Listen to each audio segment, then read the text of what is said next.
Eu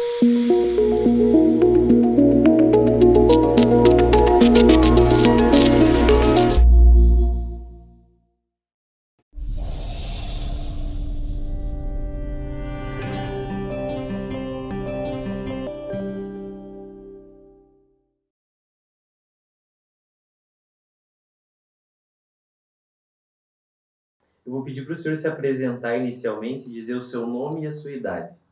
Bom, meu nome é Abílio Greif, né? Nasci no dia 2 de março de 42. Idade? 83. E o senhor estava contando que o senhor nasceu em São José, mas foi registrado em Três Vendas. É, em Acorá. Três Vendas, aquela época não se chamava de Acorá, aqui era Três Vendas, né? Pertencendo ao município de Santo Ângelo, naquela época, né? E aonde que o senhor nasceu? Qual localidade? Aqui na linha central, em direção a Santo Antônio, 3 quilômetros daqui. Era ali que morava a sua família? Aí nós morávamos aí, é. Qual era o nome dos seus pais? Nicolau Greif e Olivia Persch Greif. Persch e Poersch é a mesma família? Olha, eu aprendi a dizer, olha, Persch, né, cara? E o resto eu não. Tem os Poersch, que eu conheço em Alegria, tem uma família Poersch. Não sei se seria a mesma. Morava em Alegria o Ernesto Persch, o Balduino Persch. Eles moravam em Alegria, né? Eram sobrinhos do meu pai, da mãe, né? O senhor tem alguma história sobre o seu nascimento? Ou sua mãe contava como foi? Não tenho. Naquela época? Isso tudo era escondido, né? Só para lhe dizer uma coisa, quando nasceu o meu último irmão, né? O Aldino, ele nasceu no dia 1º de março. Eu fiz 9 anos no dia 2 de março. E naquela época a gente não sabia de nada ainda, né? Então, até ali a gente ainda não sabia de nada. Sei que quando a gente chegou em casa do colégio, que eu estava ainda na aula, o pessoal estranho, uma parteira lá em casa, o taxista, né? Almoçamos e o pai convidou nós para ir no vizinho, logo abaixo, 150 metros longe da nossa casa. E era para ficar lá até que ele vinha nos chamar, né? Lá pelas 5 horas, o pai veio nos chamar para vir olhar o irmãozinho. E aí, chamar uma vizinha lá, uma filha do seu Alberto Kummer, para vir ajudar a fazer o serviço, né? E coube a mim levar o recado lá para chamar. Saindo tanto pulo e compramos um irmãozinho. Foi o seu irmão mais novo? É. O Aldino, ele mora em Brasília, mais novo da família. Que idade o senhor tinha nessa época? 9. E o senhor lembra se tinha uma parteira que atendia o pessoal nessa época? É, a Dona Maria, não sei o sobrenome, não sei, eu acho que é Souza, se eu não me engano. Ela que era a parteira, né? E ela morava aqui em São José? É, na vila. Onde que os seus pais nasceram? Nasceram no município de Montenegro. Pelo menos é o que nós falaram. Se eu não me engano, Tupandi hoje, uma coisa assim, né? Mas eu muito pouco sei da história, muito pouco. Se hoje meu pai vivesse ainda, eu ia ter dias, semanas e meses e de repente anos para conversar com ele sobre tudo isso, né? Mas isso naquela época tudo não era assim, né? E os seus pais casaram em Montenegro? Casaram lá, sim. Então eles já vieram casados. O pai, se eu não me engano, ele se casou em 1927. Meu pai é de 1905 e a mãe de 1908. E aí foram morar para Santa Catarina, eu não me recordo do nome do município, mas foram para Santa Catarina porque tinha um irmão do pai que morava lá, né? Eles foram para lá. E em 33 vieram para São José. Pelo que eu podia-se vasculhar documentos ainda, mas a gente nunca fez isso também, né? E eles vieram, já tinham algum filho? Vieram para cá com 2 filhos já, né? A minha irmã, a Vale era o nome, e o Plinho. Esses nasceram em Santa Catarina. E os outros nasceram em São José. Mais 5, né? O senhor se recorda de conversar com eles de onde surgiu a ideia de vir para essa região? Nunca conversei com meu pai sobre isso. Me arrependo muito hoje em me lembrar de tudo isso. Se a gente pudesse fazer tudo 2 vezes, a gente fazia muita coisa diferente. Mas os pais escondiam isso. Muitas vezes a gente ia debaixo da cozinha para especular, para ver o que falavam ainda, mas não precisa colocar isso ali, né? Fica muito chato isso, né? Mas os pais escondiam e não falavam quando os filhos estavam juntos. Mas só no enxergar no meu pai, eu já sabia se alguma coisa tinha dado errado ou não. E a gente ia especular para ver o que aconteceu, o que não aconteceu. Mas a gente, na verdade, não dialogava com os pais sobre isso, era muito difícil. Né? Se quando chegava a visita, já sabia que as crianças... Os pais só olhavam, assim, já sabia para onde era o lugar da gente. Olhava. Dia de chuva, escalpão, não. E a gente ouve muito falar sobre isso, porque hoje a gente conversa com as crianças da época. Então, muitas informações realmente se perderam porque muitos relatam que não conversavam sobre. Hoje é tudo declarado nas escolas e por tudo, as creches. Naquela época, a gente estava em casa e saía muito pouco, não tinha... Eu sei que nós moramos aqui, eu acho que a minha mãe, nós morávamos aqui 30 e poucos anos, a mãe não tinha ido nenhuma vez para Montenegro, de volta. O pai foi 2 vezes chamado, porque a avó estava mal e pedia pelo pai, né? Eu sei que o pai foi 2 vezes de ônibus, ia com táxi a Santa Rosa, pegava o ônibus e ia lá para baixo, né? Mas a mãe nunca ia, né? Isso que tinha um ônibus. Na sexta-feira vinha um ônibus de Montenegro para cá, até Santo Cristo, e na terça voltava para lá. Mas não... Aí vinha correspondência com esses ônibus aí. Eu me lembro quando a gente era piazedo, em casa, domingo, muita gurizada, nós tínhamos muitas árvores frutíferas, meu pai era muito caprichoso nisso, umas 100 árvores frutíferas ao todo lá. Lá não geava tão forte como aqui na Baixada. Então sempre tinha muitas crianças, e muitas vezes minha mãe em casa, aos domingos de tarde, lendo e lendo. Eu me lembro que um dia fui perguntar, mãe, o que a senhora lê em domingo de tarde, quando a senhora está sozinha em casa ali? Então ela fazia todas as orações, porque ficou sabendo que uma irmã faleceu, que ficou sabendo que um irmão faleceu, e essas coisas assim. E ela fazia todas as orações, porque não podia participar do velório, compreende? Uma curiosidade, mãe, o que a senhora lê todos os domingos de tarde, às vezes passa a tarde inteira lendo, né? Essas coisas, né? Depois ela perdeu todos os livros aí quando o pessoal recolheu, até que conseguiu o livro de reza, a Bíblia, catecismo, e essas coisas todas que ela guardava, né? E o senhor não se recorda dos pais falarem sobre a mudança, como que foi a vinda? Não, eu não sei de nada, não. E como que eles conseguiram as terras? Bom, o que aconteceu ali, né? O seu Emílio Miller, ele era daquela região lá de Montenegro, né? E ele comprou uma gleba de terras aqui entre os 2 rios, né? É certo, já falaram isso para o senhor, seu Emílio Miller, né? Por isso essa rua lá do meio tem o nome de Emílio Miller. E essa aqui, Dona Antoninha, a esposa do seu Emílio, era Dona Antoninha Miller, né? E eles foram morar em 13 de Maio, do lado da Igreja Católica em 13 de Maio, onde era o antigo escritório Ullman. Ali era a propriedade do seu Emílio, né? E o seu Emílio trouxe o seu Felipe Anibaldo Portes como agrimensor para medir essas terras tudo, né? E o seu Amandio Jan como ajudante prático, né?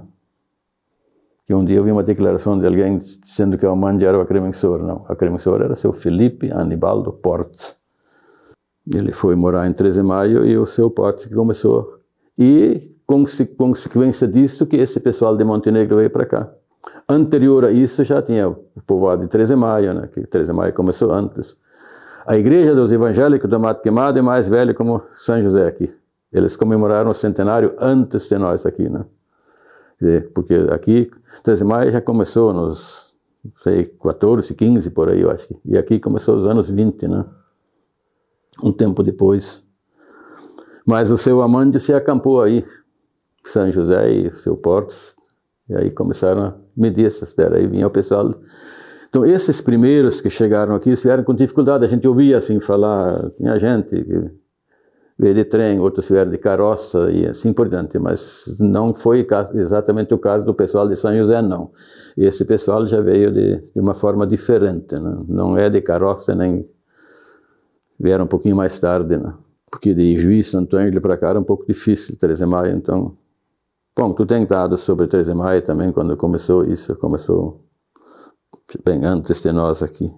E qual que foi o papel do Emílio Miller no projeto de colonização? Bom, como ele comprou uma gleba, ele comprou e foi vendendo para os agricultores, né, com escritura, que 70-75% da população que entrou em São José veio daquela região da Colônia Velha, chamavam isso, né? Colônia Velha. É porque, então, por isso que aqui se centralizaram os alemães, né? Que é da região de Montenegro que eles vieram para cá, né? Eu acho que até está 80-85%, porque aqui dificilmente vinha alguém de outra localidade, era daquela região. Uns vieram, começaram a lidar de muda, algumas pessoas depois vieram visitar, e aí arrumavam os negócios, depois vinham, se acampavam, por aí não tinha nada construído, um recebia, tinha gente, famílias que recebiam, outras famílias até que eles conseguiam construir, né? Mas assim eu ouvia isso falar, mas nada de oficial, né? Como isso então aconteceu, no momento então que eles fizeram o loteamento aqui do distrito, né? A organização urbana, por isso o nome da rua central é o nome Emílio Miller. É aqui a Dona Antonia, é consequência do seu Emílio que comprou essa gleba de terra aqui. E trouxeram esse pessoal para cá. Ele morou em 13 de maio e atendiam aqui. É correto afirmar que o Emílio foi o responsável pelo projeto da colonização? Eu acho que sim, que partiu dele era o que o seu Amandio sempre me falava isso, que ele contava, que com corrente, puxando corrente no mato por aí, mediram essas terras, né? Essa era uma região de mata fechada.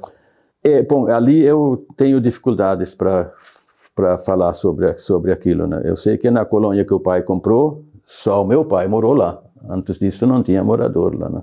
Primeiro ele morou aqui na cidade, né? Comprou já uma casinha pronta quando veio para cá. Comprou do seu Nicolau Johann.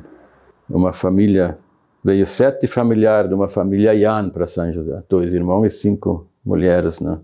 Isso é consequência daquele pessoal que veio de lá, né? E tudo eles com sua profissão. Um era alfaiate, o outro era carpinteiro, o outro era marceneiro, o outro era açougueiro, e assim vai, né? O Johann não era açougueiro? Joner? Joner, o senhor falou? Não, o Joner era dentista aqui. Nicolau Johann era o açougueiro. Depois daqui eles foram, se separou aquele grupo. Era o seu Amandio Jan, o seu Inácio Jan, que eram os homens. E veio 5 mulheres. Uma era casada com Nicolau Johann, a mais velha. Como os pais dessa família Jan faleceram cedo, essa família, segundo dados que eu tinha, esses que criaram, então, a dona Dulce, que foi a mais nova, que depois casou com o seu Czesław Sawicki. Ela veio solteira para cá. Então, foi para a alegria o Nicolau Johann, o seu Czesław Sawicki e o Reinoldo Hermes. Os 3 casados com sobrenome Jan, né? Ficou aqui o Marcus Kerwald e o Augusto Edwig Willis, que era meu sogro, pai da minha esposa, que também eram casados com Jan. E mais os 2 homens, o Amandio Jan casou aqui e o Inácio Jan já veio casado. Pelo menos casou lá embaixo, em Montenegro. Acho que trabalhou, não tenho bem certeza, mas eu acho que ele estava um ano aqui como solteiro, voltou para lá, casou e retornou. Mas o seu Amandio Jan veio para cá como solteiro e casou aqui, né? Mas já deve ter alguém falado alguma coisa sobre a família do seu Amandio Jan. Não. As pessoas desconhecem um pouco essa história da própria participação e contribuição do Emílio Miller na história de São José. Ele que foi o grande... Ele comprou uma gleba de terra em Evagaci e outra aqui, né? E foi através dele que isso foi... Porque aí ele fez um projeto, trouxe os agrimensores, fez os loteamentos... Eu vou lhe mostrar os loteamentos que eles fizeram. Causalmente tem esse mapinha ali. Que não tinha estrada, não tinha nada. Os agricultores mesmo tiveram que fazer esses caminhos, essas estradas, tudo, né? Isso tudo era assim, abraço, né? Como que o senhor tem esse mapa? Bom, esse mapa eu consegui depois, quando eu assumi a subprefeitura aqui em São José, em 1966, né?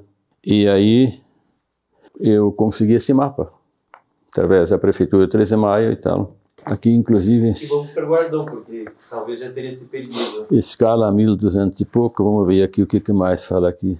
Planta da Vila São José do Inhacorá, município de 13 de Maio. Isso aqui depois foi... O mapa depois foi feito em 65, 12/11 de 65. Ceslau Savis, que era o prefeito. Daí o seu Felipe Anibaldo Portes fez esse mapa novo, né? Nós, nas subprefeituras, recebemos, então, uma planta dessas, né? Chamamos de mapa isso, né? Planta da vila, né? Então, todo esse perímetro depois foi encurtado, isso aqui. Eles andaram tirando, né?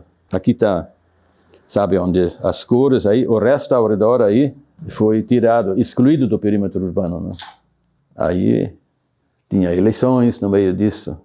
Vota com nós vamos tirar do perímetro urbano, senão depois vocês vão ter que trabalhar só para pagar o imposto, né? E isso não era verdade também, né? Isso não... E quando eu assumi a prefeitura, eu reincluí tudo isso no perímetro urbano de novo.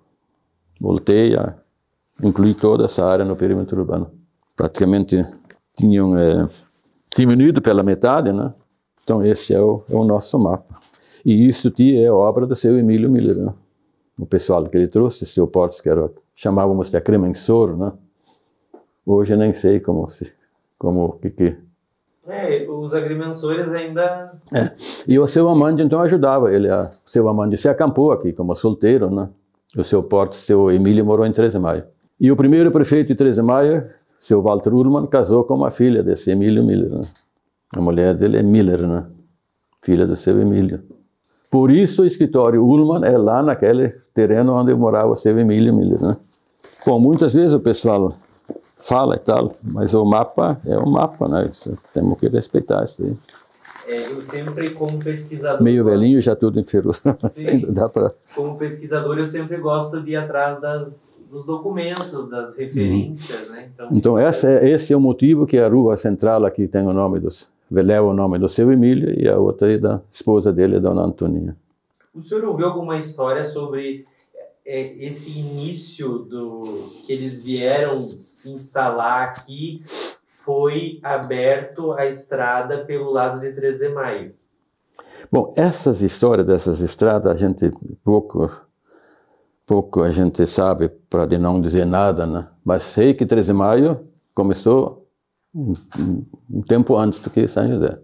Não tenho bem certeza, mas deve ter sido aí por 1910, 11, 12 ou 15, por ali, assim, que o pessoal começou a entrar em 13 de Maio. Então tinha uma picada pelo mato queimado para essa região, né? Os rios aí não tinha ponte, até que depois fizeram as barcas, assim como o pessoal vinha chegando, e sempre tinha aquele pessoal que sabia fazer isso, né?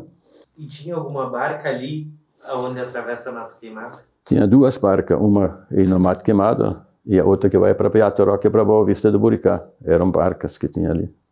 E sempre era de uma família que cuidava. Aqui, quando vocês foram na linha da usina, ali também tinha uma barca. Lá no fundo tinha uma barca que atravessava no rio Inhacorá. O senhor lembra as famílias que faziam essa travessia? Bom, eu também não me lembro Eu também não me lembro do nome desse pessoal. Mas eu sei, conhecia as três barcas ainda, né? Seu Abílio, e como que o seu pai, ele teve contato com o Emílio Miller? Eu não sei. O contato que o meu pai certamente tinha com familiares lá daquela região de Montenegro, se conheciam lá, e eles vieram para cá. Como meu pai foi para Santa Catarina, depois veio para cá. A troco de que, um dia perguntei para a mãe, ela me disse que tinha muita seração lá, eu não acredito nisso, né? Eu acho que o meu pai estava com São José de Inhacorá, tinha muitos amigos dele lá de Montenegro que vieram para cá, depois vieram aí também, nessas colônias novas aí. Veja bem, derrubar um mato, né? Que isso, a minha mãe nos contava, como ela teve que ajudar o pai a derrubar árvores com serrote. O serviço machado o pai fazia, depois com o serrote a mãe tinha que ajudar. Não tinha dinheiro para pagar gente para fazer isso, então, para abrir lavoura, para tratar os parigudinhos, né? Que é essa forma. Ou tu vai trabalhar e produz para cobrir as primeiras casas foram cobertas com tavinhas, né? Também feito por esses próprios colonos, né? Então tudo começou assim, né? Fazer lavoura para Lá no início, aí, ainda me lembro do seu Lauro Arndt, do seu Arthur Eckert, que puxavam banha para 13 de Maio, feijão e essas coisas, com carroça, levavam a 13 de Maio para vender, que não tinha como entrar caro, né? Isso, eu sei que o seu Arthur Eckert falava sobre isso, né? Era nosso vizinho aqui em cima, né? Ele contava essa história. E São José sempre teve, desde o início, um planejamento urbano. Tá aí o mapa ali que começou. Esse pessoal que entraram aqui, se acamparam ali e compraram ali na cidade, na vila, né? Já em cima desse mapeamento todo aí. Mas as terras do Emílio eram muito mais além do que... Era entre os dois rios aqui. Agora, eu não tenho certeza até onde é que foi isso, né? Mas eu sei que em alemão diziam Millerschland. Millerschland. Terra dos Miller, em brasileiro. E tinha um outro lado que era do governo. Não tinha algo assim? Fora daquela área do seu Emílio Miller, era esse pessoal que comprava aquelas terras ganhavam títulos, né? E o seu Emílio já escriturava, já era escritura. Que a terra do meu pai foi registrado em Santo Ângelo. Escritura pública. Porque essa parte o seu Emílio que fez, né? Ele comprou essa área, então ele foi vendendo as terras já com escritura. Os que compraram fora dessa área compravam títulos do governo, né? Da Comissão de Terras. Eu não consigo te explicar alguma coisa sobre comissão de terras. Projetos de colonização, assim como Santa Rosa. Existiam as comissões de terra que eram responsáveis por essas áreas de colonização do governo, que eram projetos do governo, né? O meu pai, eu sei que ele depois, nos anos 50, ele comprou uma área de terra em Alegria e houve problema de divisa. Ele foi à Comissão de Terra em Santa Rosa para conseguir um mapa por causa disso. Eu sei que... Então, a Comissão de Terra, agora o senhor me fez lembrar do nome, Comissão de Terra. Eles forneciam um mapa, eles tinham tudo, não sei como é que eles tinham isso tudo registrado. Hoje é mais fácil para conseguir isso, né? Mas também me trouxe a imagem assim da dificuldade dos colonos chegarem e da própria demarcação das terras, que às vezes era... Deu alguns probleminhas ali, né? Com as divisas e tal, mas eu ouvia dizer o seguinte, que o senhor já imaginou, no meio do mato, puxar corrente aí para medir essas terras? Eles têm que erguer as mãos e agradecer ainda que alguém fez isso, né? Não sem nenhum equipamento, puxavam corrente no mato e mediam isso, né? Como deve ser ruim um troço desses, né? Exato, e daí quais que eram os critérios da divisão? Às vezes era uma árvore, uma qualquer pedra. Coisa, as estradas, muita volta. Um dia eu pedi para o pai, por causa dessa volta, porque tinha árvores muito grossas para tirar ou alguma outra coisa, então era difícil, faziam volta para evitar, né, assim, né? Faziam aquilo que era possível fazer, como não tinha máquina nenhuma, né? A primeira patrola veio para São José quando eu tinha o quê? 10 anos, 12 anos, uma coisa assim. Veio a primeira patrola para cá. Fugimos, inclusive, quando a patrola entrou, nós estávamos voltando do colégio para ir para casa e um ronco e aquele bicho amarelo descendo lá de cima. Nós pegamos outra linha lá. Quanto mais nós corria e a patrola chegava mais perto, mais roncava. Fizemos uma volta de 3, 4 quilômetros. Outro dia chegamos na aula, a patrola estava aí. Encostava num pé de cinnamon, outro pé de cinnamon só deitava, né? Força que ela tinha. Nós em casa contando para o pai o que essa máquina está fazendo, né? Quer dizer, então... Mas antes disso... Eu ainda me lembro quando os agricultores tinham que prestar 6 dias de serviço por ano para fazer a estrada. Todas as linhas, os colonos que moravam nessas linhas, então tinha sempre um capataz, aí tinha o subprefeito, alguém da lei aí, então acompanhava isso. Eu me lembro que eu ainda levei água para eles, quando estavam trabalhando no estradão. Era com boi, era com arado, era com enxadão, cavocando e fazendo, e puxando pedra, fechando os atoladores e tal, assim por diante, né? Então, as estradas muito ruins, né? E essa estrada que liga São José a Santo Antônio e Espírito Santo, isso foi depois? Isso aos poucos, certamente, isso aconteceu também. Eu não posso como isso tudo, na verdade, ocorreu. Isso deve ter começado pelos anos 20, nisso aí, e foram indo, né? Eu imagino, pelas informações que a gente conseguiu obter, que eles foram abrindo pelo lado de Mato Queimado, eles foram entrando para essa região, né? Isso a gente tem tem poucas palavras aí, pouco conhecimento e tudo isso. Sei que eu me lembro do ônibus, no meu tempo tinha ônibus já. Quando chovia, fechavam as estradas, né? Para ninguém andar, porque tinha sido arrumado, a muque, aquela coisa toda. Então, colocavam uma árvore comprida. Quando chovia, fechavam aí para o pessoal não poder transitar, para não estragar. Eu me lembro ainda disso, né? E aqui, essa região, por ser uma região, chamam Peral, né? Que é uma região montanhosa. Também tem alguma relação com os colonos tentarem fugir das formigas nas terras? Bom, assim, ó. Essas terras eram muito produtivas aqui. Terras boas, terras férteis, um mato pesado, um mato... Como já na região do Inhacorá, tinha muito timbó. E um mato não tão... né, porque é terra vermelha. E aí eu ouvi esses colonos falar o seguinte, que a terra vermelha só serve para criar parva de bode e formiga, né? Isso eu ouvi falar. Então, tem um sentido no que essa terra, das formigas. Tu derrubava o mato, essa terra produzia, né? A terra forte produzia, estava de tudo, não tinha adubo, não tinha nada. Enquanto que a área de terra vermelha não era assim, né? O dialeto alemão, né? O Hunsrück. Isso nós ali somos o pior alemão que tem, os Hunsrücker, né? Os Hunsrücker, né? A Mato Queimado já é um pouco diferente, ele já tem um alemão diferenciado, né? E aqui só se falava isso era só... Bom, a minha mãe ainda, o colégio que ela tinha, a educação que ela tinha era língua alemã, Montenegro isso, né? Veja bem que não... Mas já faz mais que 100 anos, pois a mãe nasceu em 908, né? Não, 908 para em 5, né? Passa o tempo nisso, isso cruza, né? E como que era o aprendizado dessa língua? A maioria aprendia em casa. É tudo em casa, tudo em casa. Nós só em casa, e a vizinhança tudo, não tinha nenhum moreno, não tinha nenhuma outra língua, tudo alemão, onde você ia. Era só o alemão. As orações eram feitas. Heilige Maria, Mutter Gottes, bitte für uns, bist du, aquela coisa toda, o Pai Nosso, Ave Maria, o terço, tudo era em alemão.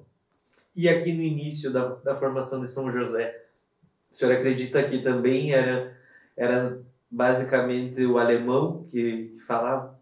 Só o alemão.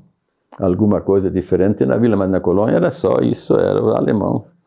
Veja bem, eu comecei na aula com 9 anos, eu não sabia falar uma palavra em português, nem água não sabia pronunciar. Assim era isso aqui, né? E qual que é a diferença do Hunsrück para o alemão? Aí tu me pergunta demais, né? Também não consigo lhe explicar isso. Mas ele é um dialeto.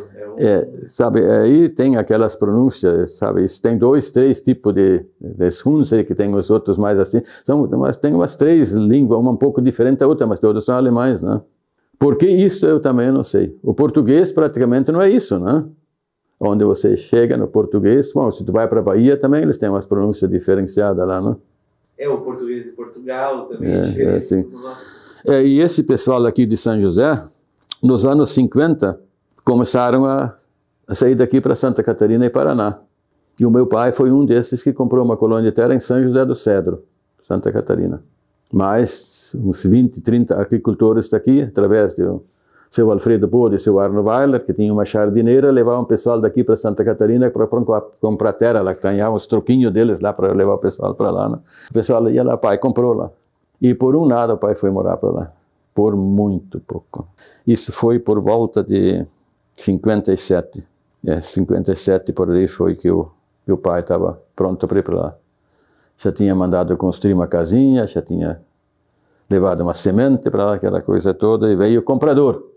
E depois almoçaram lá em casa, depois de meio-dia vieram aqui no seu Otto Ode, que era o escrivão, para fazer a escritura, e o pai ia vender. Mas como não puderam fazer a escritura naquele dia, porque a escritura do pai estava registrada em Santo Ângelo, e para fazer a escritura tinha que vir uma certidão de Santo Ângelo para fazer a escritura. Bom, o seu Otto Ode, então, que era o escrivão, uma vez por semana ele ia a Santo Ângelo. Então ele acertou com o pai e com o comprador que ele vai a Santo Ângelo, vai trazer a certidão, e na semana seguinte, na quarta-feira, vocês podem vir para fazer a escritura. Ótimo. O pai chega em casa e tal, e eu resolvo de perguntar à minha mãe, Mãe, se nós vamos morar para São José do Cedro, nós temos que trabalhar na colônia lá, que nem aqui também. E é a mesma coisa.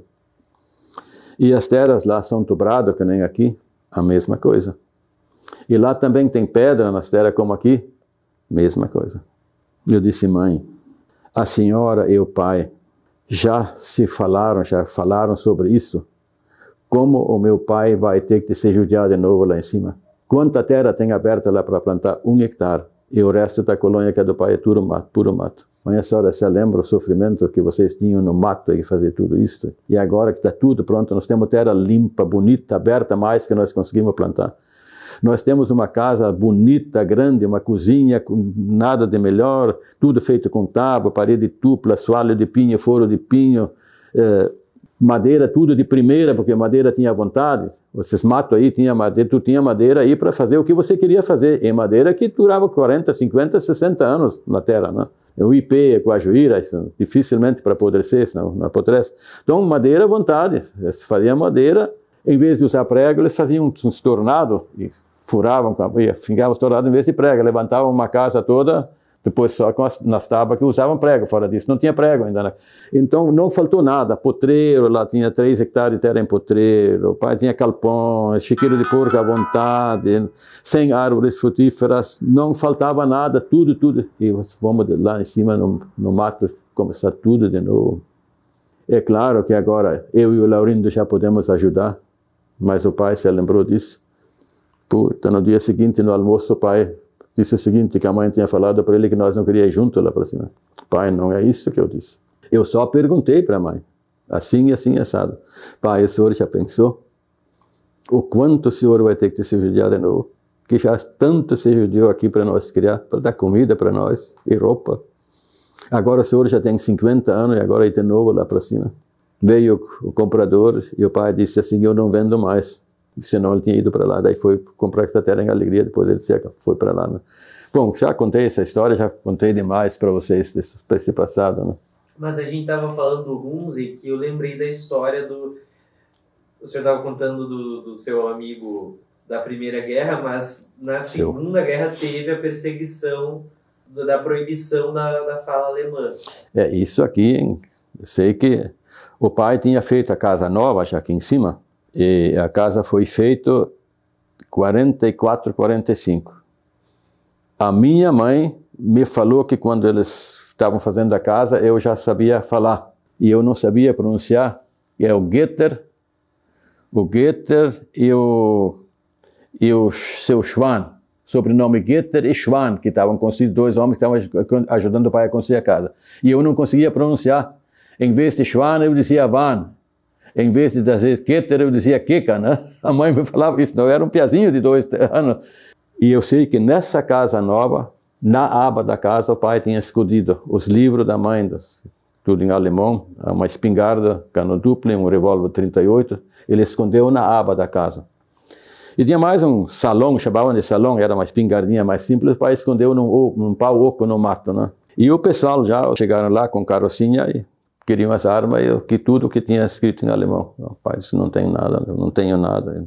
Foram embora. Passado umas 2 semanas voltaram lá no pai. O pai disse, eu não tenho nada. E com isso meu pai se assustou. E foi visitar alguém. Mas vamos cortar isso da sua anotação. Não quero que isso apareça. Foi visitar o compadre dele. Vieram de a pé lá de cima visitar o compadre. Que tinha influência. E o pai contou para ele onde ele tinha escondido. O pai ficou com medo. Por 2 vezes esse pessoal chegou lá para as armas estavam escondidas, os livros também. E o pai foi contar para o compadre dele.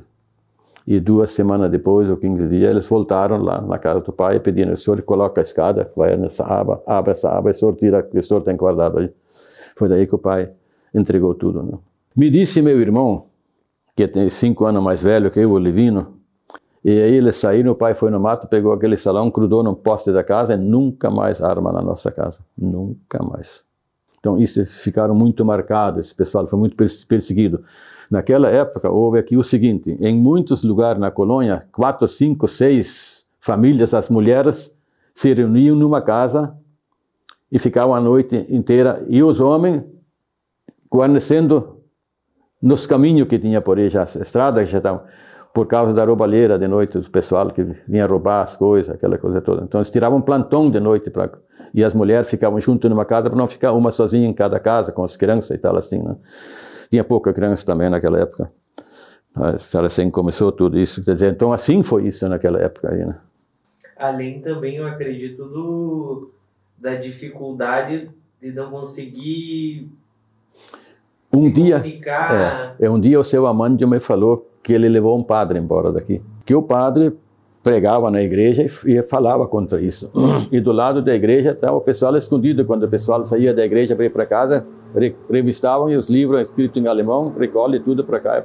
E o seu Amandio, que era o ajudante do seu Felipe Anibaldo Portes, me disse que ele um dia ele ficou sabendo, ele sempre tinha também suas ligações por aí, que o padre estava correndo risco de vida. Ele levou a cavalo eles embora, por trilhos, em direção a Três Praças, não sei que lugar, ele deixou ele lá, né? E o seu Amandio mesmo me contou isso, né? Então era assim naquela época, né? Ali na barca houve um tiroteio ali também, se atiraram, o seu Felipe Moraes sofreu um tiro lá e pediram socorro, o pessoal daqui foi lá socorrer, onde ele se atirou com bandidos por aí, né?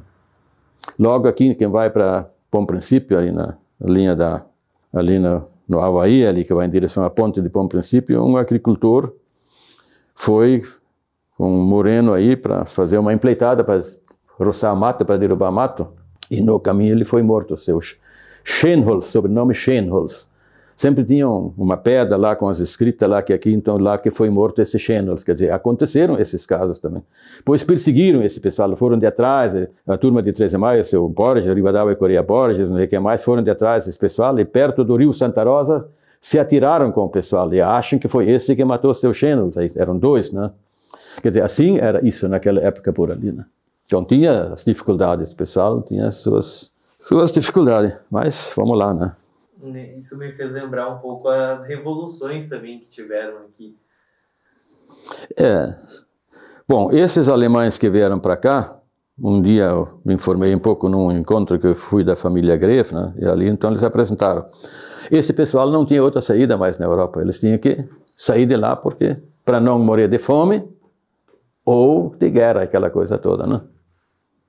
Então, os governos fizeram esse intercâmbio e o pessoal veio de lá para cá com a promessa de terras férteis. Aí, quando chegaram aqui os alemães, depois os italianos vieram um bom tempo depois, né? Eles ainda tiveram que comprar, mas praticamente de graça. E aí te vira agora ali, né? Te vira agora. Aí tem uma frase, o alemão patata, né? Já viu falar nisso? Quando nós íamos nas Três Vendas, nós íamos para Jiribá, o alemão patata, de vez em quando, nós tínhamos que ouvir isso ainda quando eu jogava futebol. E diz que porque quem trouxe a batata doce para o Brasil foram os alemães, que aqui não tinha, né? E aí então ficou os alemão patata. De vez em quando tu ouve algumas entrevistas de alemães daquelas regiões, eles têm essas etnias lá, que eles têm organizações, então eles falam sobre uma série de coisas. O melado, essas coisas, a carne frita dentro da banha para guardar, e essas coisas, tudo isso os alemães trouxeram, né? Guardar o repolho, como se guarda o repolho, tudo é... Chucrute, é isso aí, né? A gente se lembra ainda, tu conviveu com isso, só isso tu não ficou guardado. Eu sei que a mãe fazia isso tudo também, né?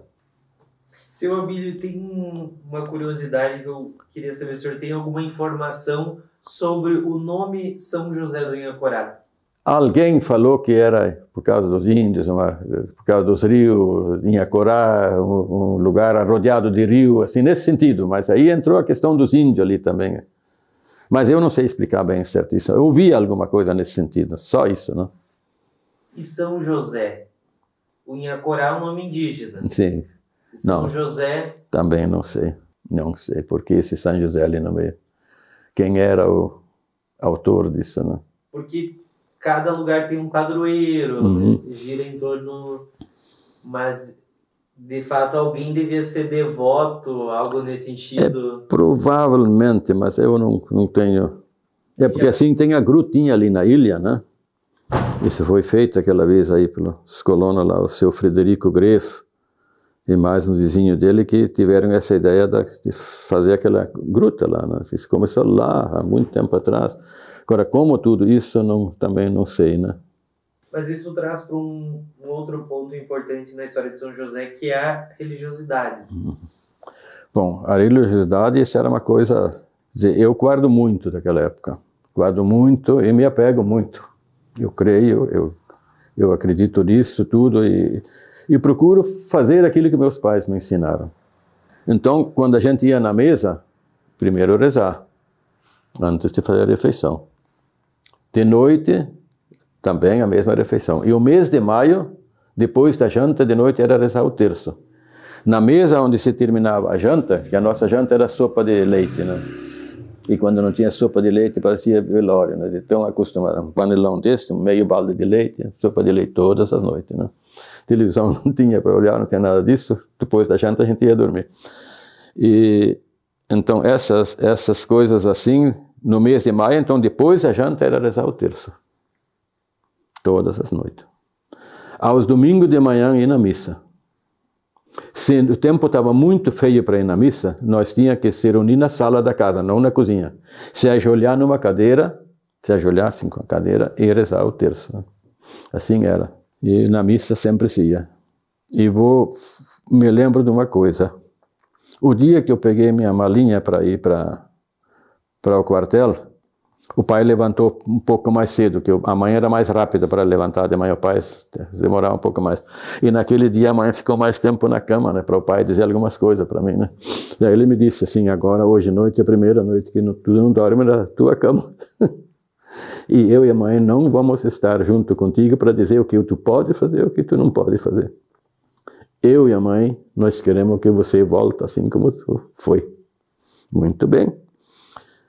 O pai foi para a roça, e eu e a mãe ali, peguei minha mala, fui na estrada para pegar o ônibus para ir a 13 de maio, a prefeitura de 13 de maio ia nos levar para Santo Ângelo.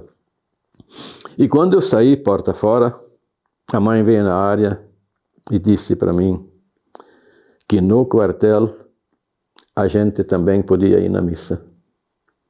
E agora? E eu fui para o quartel. E quando chegava no domingo, eu me lembrava daquilo que a mãe falava, que tinha falado para mim. E eu ia na missa. Alguns soldados cosavam comigo, o que você está aí na igreja, não sei o quê. Olha, isso foi um pedido que a minha mãe me fez. O que a tua mãe vai saber, o que você vai fazer aqui no quartel, onde você vai, onde você não vai. Não interessa. E o que me interessa é que eu sei isso. No meu coração está isso. O que a minha mãe me pediu, eu vou fazer. Agora, a mãe ficou doente. Foi operada 2 vezes no ano, tive dificuldade.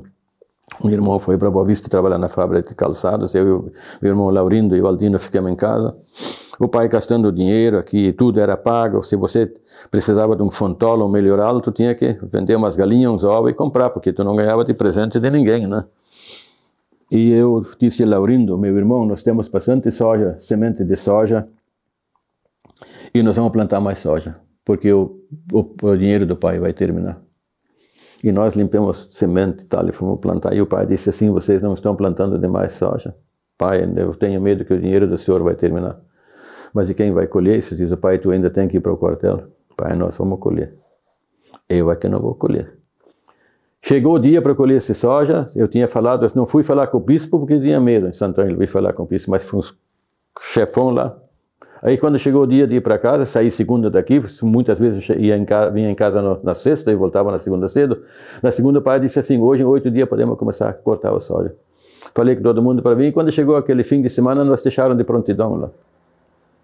E aí umas exigências, um monte de exigências para vir para casa lá. E aí, eu sei que aí muita luz, não vou contar tudo, leva muito tempo. E o ônibus não veio para cá, eu peguei o ônibus, fui a Santa Rosa vim de a pé para casa, para ajudar a colher o soja. Nós colhemos, naquele ano, 180 sacos de soja, nós nunca tínhamos passado de 70, o pai não queria isso aí, não gostava de soja, é porco e tal e coisa. Colhemos um pouco na quarta-feira, 30 e poucos sacos, e o resto da semana cortamos e montamos, e aí tinha 5 pilhas de soja empilhado, pronto para colher. E o trilhador, o seu Arthur Eca, disse o seguinte, a máquina está reservada para vocês para domingo. Domingo eu não vou colher. Se vocês quiserem colher, porque então o soja de vocês vou colher. Sábado de noite, tinha um peão que veio de Boa Vista, No outro dia tinha Kerpen em Boa Vista, e o meu irmão queria ir no Kerpen porque ele já tinha namorada lá e queria ir lá porque a namorada está na festa, ele quer. E eu disse, Levino, tu vai ficar em casa, tu vai ajudar, nós vamos colher o soja amanhã, domingo. E o Levino ficou. No domingo de manhã, o pai cedo para a estrebaria, para tirar o leite das vacas, e eu no chiqueiro de porco. Numa dessas, o pai chegou lá, tu escutou o vento do norte, é o ronco do mato aí, está dando um sinal de que nós vamos ter chuva amanhã. Isso você vai até amanhã, diz o pai. E aí ele disse o seguinte, ele disse, e o que eu vou fazer, pai? É colher. Amanhã eu não estou aí para ajudar e amanhã vai chover. Bom, então vamos na missa primeiro. Se largou tudo e fomos primeiro na missa. Saímos da porta da igreja, nessa igreja que está aí, o pai esperou em cima da escadaria, e o meu irmão e eu saímos da igreja, o pai, o que vamos fazer? Digo, pai, é colher. Amanhã chove e eu não estou aí para ajudar. É eu que não vou arrebentar nenhuma pilha de soja, diz o pai. E eu disse, Levino, meu irmão, você tem tempo durante toda a tua vida para namorar, mas hoje tu vai ajudar a colher o soja. Então eu vou ajudar. Aí o meu pai foi para casa chamar o trilhador, e eu fui detrás de duas carroças dos vizinhos lá, porque precisava mais carroça, nós só tinha uma, precisava 2, 3 carroças para colocar o soja. O pai fez 12 quilômetros, 3 para ir na igreja, 3 para voltar, 3 para ir no trilhador e 3 para voltar. E nós conseguimos trilhar naquele domingo toda aquele soja. 30 sacos nós já tínhamos colhido e coloquemos quase 160 sacos de soja no dia. A metade estava em casa no galpão e a outra metade na lavoura. E era 5 horas da madrugada, faltava 1 hora para eu pegar o ônibus para ir a Santo Ângelo. Eu disse, pai, agora eu preciso ir. Me emociono hoje quando eu me lembro disso. E o pai disse assim, tu fez tua parte. E fui para o quartel. Tinha um pouco de soja que ficou de pé e não tinha sido cortado. Tem o braço 15 ou 20 sacos. Esse estava podre, colheram e fizeram lavagem para os porcos. Se nós não tivéssemos colhido soja naquele domingo, nós tínhamos perdido todo o soja. Mas nós não deixamos de ir à missa. E eu fico assim, nós conseguimos colher isto, fazendo a obrigação que nós aprendemos. E é por isso que nós conseguimos colher isso. De repente, se nós não tivéssemos feito, nós não tínhamos perdido tudo. Mas Deus nos ajudou. Deu tempo suficiente de bom para nós colher o soja, mesmo não praticamente não fazendo quase nada naquele... Quer dizer, essas histórias eu não esqueço nunca. Eu me acidentei 2 vezes no ano passado, com o meu carro. Graças a Deus eu tinha seguro, em 13 de maio, aí eu estava dirigindo, não sei porquê, me acidentei. Num carro deu perda total, no outro não, e no meu carro também não. O seguro cobriu tudo, isso deu 62 mil de prejuízo, tudo foi pago. Depois, um dia que fizemos o inventário e tal, então a noite anterior eu já não dormi direito, outro dia até que os filhos todos vêm para participar de fazer o inventário, assinar a documentação. De tarde tinha uma consulta marcada para Santo Ângelo com motorista que ia me levar para Santo Ângelo, para Ijuí, para a consulta. Eu fui a 13 de maio, me acidentei, faltando 200 metros para chegar no motorista. E eu não me machuquei. Depois de tudo isso resolvido, fomos no aniversário da filha em Juí. O motorista veio me pegar aqui e me levou a Juí. No meio da cidade de Juí, nós se acidentamos. Deu perda total dos 2 carros. Eu não me machuquei. Por que eu não me machuquei? Porque eu acredito. Eu tenho fé que o meu anjo da guarda me ajudou. De repente, nada disso o Senhor queria ouvir de mim aqui. Mas essas histórias marcam demais a gente. Né? Então, foi 2 acidentes, perdi o meu carro, a sorte que eu tinha seguro, senão eu estava sem carro. Mas a nossa fé, a minha fé, eu não perdi. Eu penso assim. E isso estava muito presente na nossa região aqui quando começou São José. Isso eram praticamente todos os agricultores. A fé que eles tinham, isso era uma coisa fantástica. Hoje isso mudou tudo. Isso esses alemães, os italianos trouxeram já da Europa para cá. Né? Hoje, por exemplo, quando a minha bisneta foi batizado, um padre de um amigo meu que foi comigo na aula, o seu Irvino Alt, ele tem um filho, é padre na Alemanha, está 20 anos na Alemanha, e ele rezou a missa aquele dia. A despedida lá da missa em 13 de maio, ele fez em alemão, e ele disse o seguinte, que na Alemanha não se forma mais padre. Não tem mais nenhum colégio que forma padre na Alemanha, disse ele. E esses padres daquela época ou eram alemães, ou eram portugueses, ou eram holandeses, ou eram italianos, ou eram russos. E hoje não se forma mais padre lá. Como isso pode ser uma coisa? Então o mundo gira, né? Seu Abílio, sobre os seus pais ainda, eles faleceram aqui em São José. São José. E o senhor teria alguma informação, chegou a conhecer os seus avós? Não. Eu só conheci um tio por parte do pai e um por parte da mãe. Só. Porque os seus avós ficaram lá nas colônias velhas. Na colônia velha. Eu sei que o pai foi 2 vezes para lá, que a nossa avó, a mãe do meu pai, solicitava ao meu pai, ela doente, e reclamava pelo Nicolau. Vinha aviso e o pai pegou ônibus 2 vezes e foi lá ver a mãe dele, né? A nossa avó. Né? Só.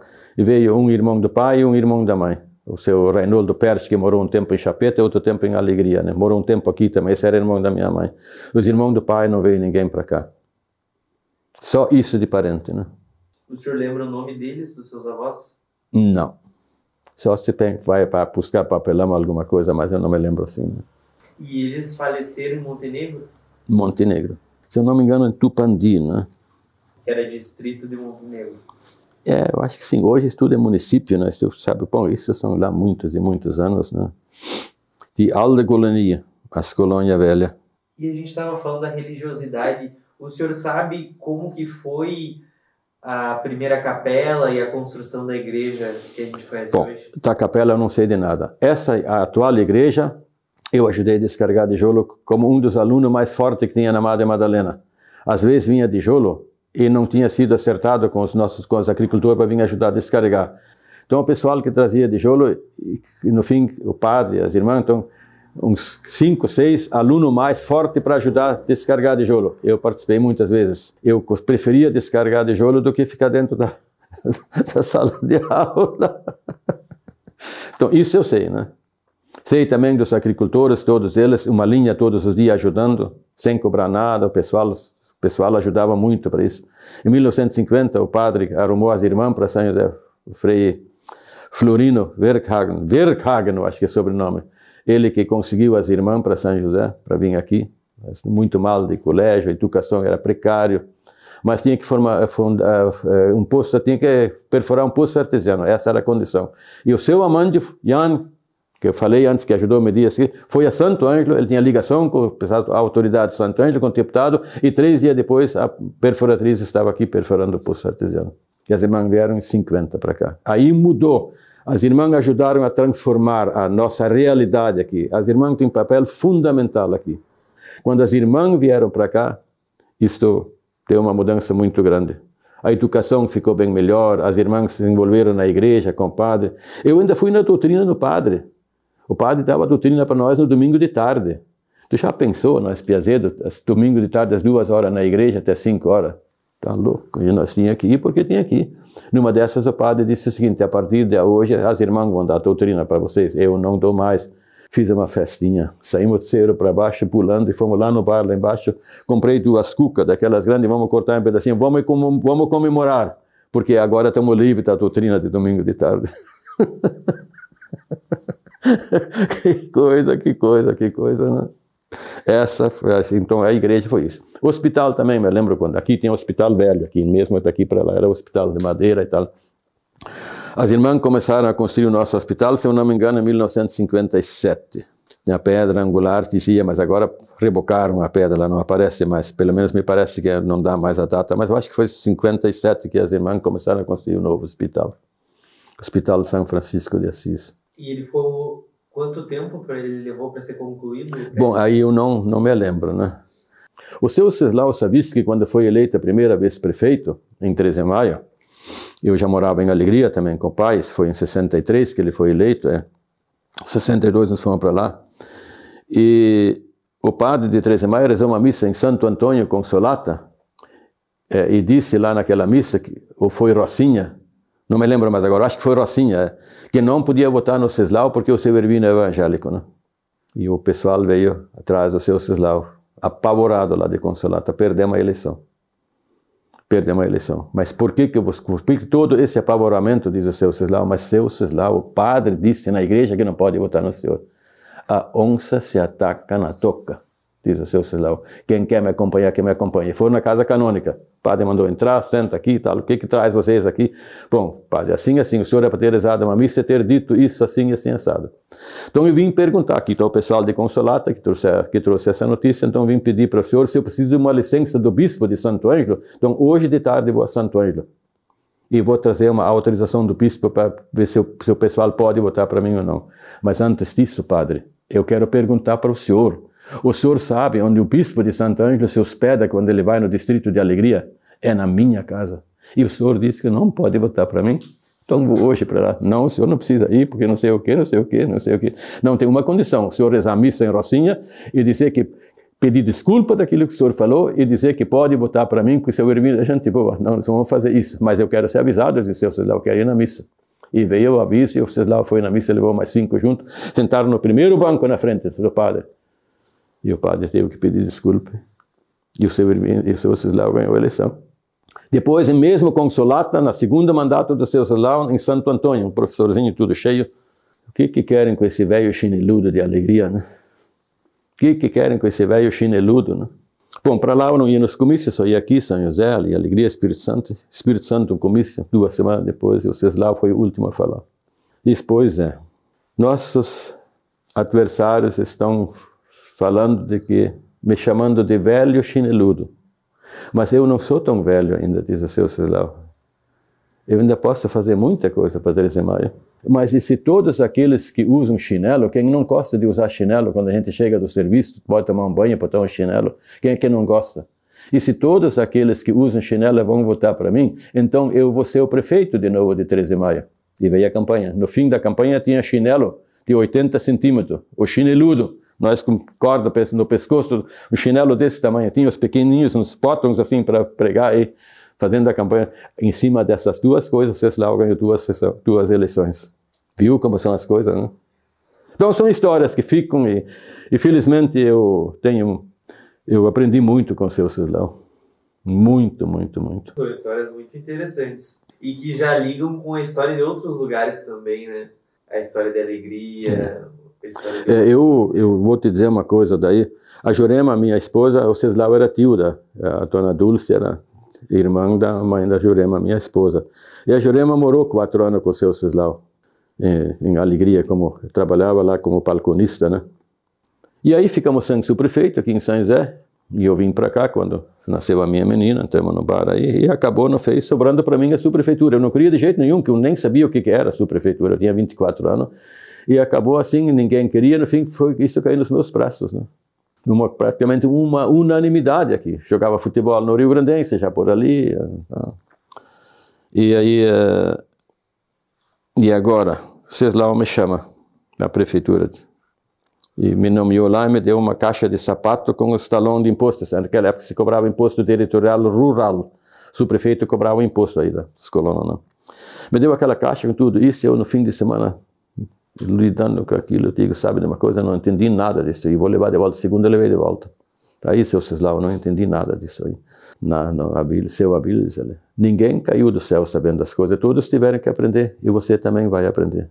Eu vou falar aí com o pessoal aí da Secretaria da Fazenda, para eles te dar umas explicações e tal. E o Vilmarino trabalhava lá, era jogador do Oriental, eu do Rio Grande, nós já se conhecia, um papo durante o dia, fizemos uns modelozinhos, e eu vim para cá e atendi a subprefeitura, nunca mais fui para a prefeitura e a gente fazia folha de pagamento aqui, pegava gente para fazer bueiro, tapar atolador, pagava com o dinheiro que entrava, quando não tinha, levava as folhas lá para 13 de maio. Então fiquei 3 anos na subprefeitura. Aí para ser candidato a vereador. Terminou e não tinha candidato a vereador.